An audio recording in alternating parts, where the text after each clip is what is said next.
everyone, and welcome to our music moment. Today we're singing the hymn, Just As I Am.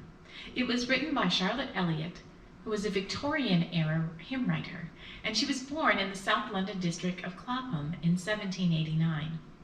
Elliott was a famous humorous poet during her youth, but in her early 30s, she suffered a serious illness that left her weak and depressed. She eventually became an invalid, and she suffered much during the last 50 years of her life.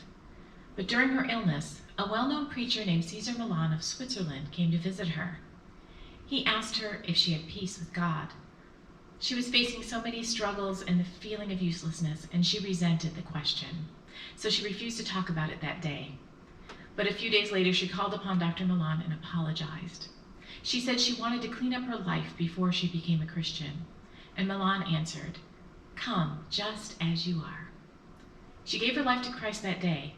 And some years later, at age 45, Charlotte remembered those 5 words, and she began to write the verses of Just As I Am in 1834. She penned her words of assurance about Jesus loving her just as she was, and William B. Bradbury composed music for the lyrics and published the song in 1849. This hymn has been translated into many languages all over the world, and tens of thousands of people have committed their lives to Christ during the playing of this hymn.